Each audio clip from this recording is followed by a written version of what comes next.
Yamaha হিচাপে দিলালে অৰ্থাৎ Yamaha দিলালে তো যদি ভাবি দিছিলোঁ বাইকখন ল'ম বুলি বাইকখন ল'বৰ কাৰণে আজি আহিলোঁ আপোনাৰ বাইক আগৰ বেজত আমাক দেখুৱাইছিলোঁ সেইখন বাইকে লগ পাই আহিলোঁ গতিকে বাইকখনৰ ডিলাৰ সন্মুখত উলিয়াই আছে ক'বলৈ এতিয়া ডিলাৰ ভিতৰলৈ সোমাই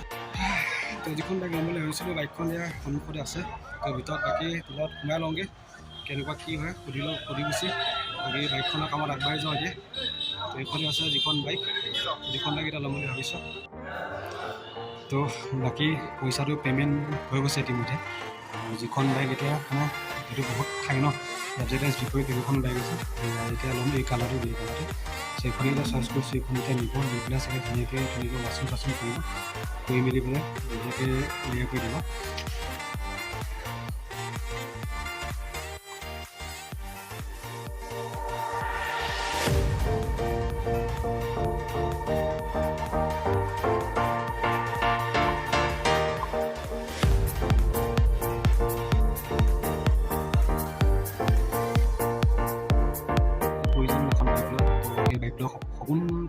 সপোনেই বাৰু চ' সপোনৰ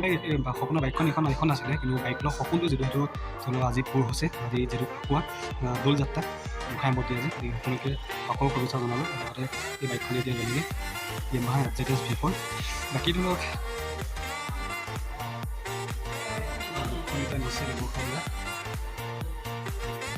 বাকী ডিলাৰ ফাৰ্ষ্ট ফ্ল'ৰৰ পৰা নগাঁও টাউনৰ বাহিৰৰ দৃশ্যটো চাওক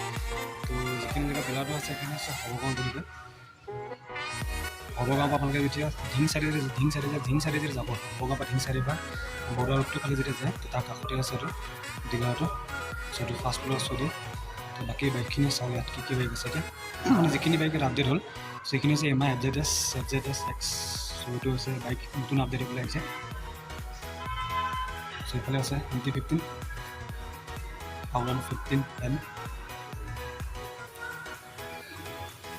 এখন হৈছে FZS তো FZX এখন আৰু FZSতকৈ এই গাড়ীখনৰ দামটো প্ৰায় 10,000 টকা বেছি হৈ যাব মানে 10-15,000 টকা চাগে বেছি কৰিব এখন হৈছে FZS ভাৰ্চন 3 আছে এখন আৰু সেই ভাৰ্চন 3 কেইখন আছে আপডেটটো আছে এইটো আপডেট মডেল তো ইয়াত চেঞ্জ বুলি ক'লে আগৰ ভিতৰত কৈছিলোঁ ইয়াত কি চেঞ্জ হৈছিলে ইয়াত চেঞ্জ হৈছে আপোনালোকৰ যদি চাই ইয়াত যিটো ইণ্ডিকেটৰ যদি চাই চ' ইণ্ডিকেটৰটো আগতে হেল'জেন আছিলে এতিয়া ইণ্ডিকেটৰটো LED লগালে আৰু মেইন যদি ইয়াত মেইন চেঞ্জ দুটা চেঞ্জ আছে সেইটো হৈছে মিটাৰটো আগতে যদি FZ3 মিটাৰ যদি চাই সেই মিটাৰটো আছিলে আপোনালোকৰ মিটাৰটো সৰু আছিলে এতিয়া মিটাৰটো অকণ ডাঙৰ কৰি দিলে মিটাৰ কনচোল অকণ ডাঙৰ কৰিলে আৰু লগতে ইয়াত যিটো হেডলাইটটো যদি চাই হেডলাইটটো এইটো চাওক এখন হৈছে FZ3 ভাৰ্চন 3 হেডলাইট এই হেডলাইটটো চাওক FZS V4 হেডলাইটটো চাওক হেডলাইটটো বহুতখিনি চেঞ্জ কৰিলে আৰু এটা নতুন বস্তু এটা আপডেট দিছে সেইটো হৈছে TCS কণ্ট্ৰল মানে TCS কণ্ট্ৰলৰ কামটো কি যে বাইকখন যদি আপুনি যদি স্পীডটো গৈ থাকে তো বাইকখন আপোনাৰ কণ্ট্ৰলত ৰাখে মানে গ্ৰিপটো ইয়াৰ ভাল মানে ধৰক বাইকখন পৰি যোৱাৰ চান্সটো কম থাকে সেইকাৰণে TCS কণ্ট্ৰল দিছে আগতে নাছিলে এতিয়া দিছে তো সেই গোটেইখিনি মানে চাৰিটা আপডেট দিছে আৰু সেই চাৰিটা আপডেটতে বাইকখনৰ দাম আগতে যিমান আছিলে আগতে 1 লাখ মানে আগতে FZ-V3 যিটো আপডেট মডেল FZ-V3 যিটো আপডেট মডেল সেই আপডেট মডেলটোত এক্সৰুম প্ৰাইচ আছিলে 1,23,000 মান আছিল নেকি আৰু এতিয়া তাৰ অকণ বাঢ়ি পেলাই এতিয়া 1,27,000 টকা হ'ল আৰু এতিয়া যদি একে অনুজ প্ৰাইচটো যদি আপোনালোকে যদি চাই মানে নগাঁও ডিলাৰত যিটো অনুজ প্ৰাইচ যদি চাই চ' অনুজ প্ৰাইচটো গোটেই বাইকখন নিয়ন্তে 1,45,671 দাম পৰিছে ভাৰ্চন 4 এই যিটো গ্ৰে কালাৰ এই গ্ৰে কালাৰটো দাম বাকী যদি এক্সেচৰিজ যদি লগাই এক্সেচৰিজ মানে ইয়াত যিটো গাৰ্ডটো সেই গাৰ্ডটো আপোনালোকে নিজে লগাব লাগিব আৰু ইয়াত লেডিজ ফুটটো লগাব লাগিব আৰু যিটো চিট কভাৰ এই গোটেইখিনি বস্তু তিনিটা বস্তু যদি লগায় যে গাৰ্ডটো আৰু লেডিজ ফুটটোৱে আৰু লগতে চিট কভাৰ এই তিনিটা বস্তু লগালে এক্সট্ৰা আপোনালোকৰ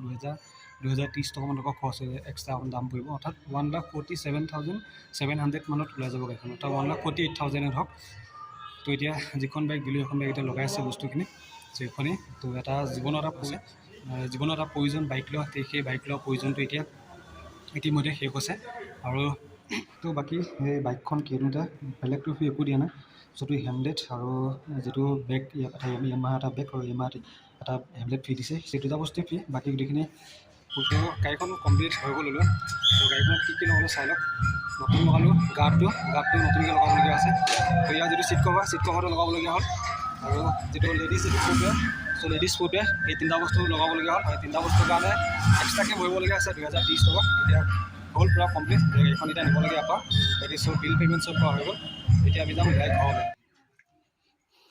দাদাহঁতৰ ঘৰটো যিহেতু পথাৰত ডিলাৰৰ পৰা ঘৰলৈ আহোঁতে পথাৰ দি আহিলোঁ, পথাৰ দি অহাৰ কাৰণে দাদাহঁতৰ ঘৰত সোমালোঁ আৰু দাদাহঁতৰ ঘৰত সোমোৱাৰ কাৰণে এখন নতুন গাড়ী ঘৰলৈ আনিলে যি নিয়ম কৰিব লাগে সেই নিয়ম কৰিছে,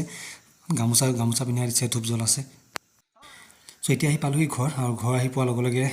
মায়ে ধুনীয়াকৈ এখন থালিত চাকি ধূপ জ্বলাই লৈ পেলাই ঘটিত পানী লৈ ধুনীয়াকৈ গাড়ীখনক ঘৰলৈ স্বাগতম জনাইছে, যিহেতু ঘৰখনৰ এটা নতুন সদস্য হ'ল।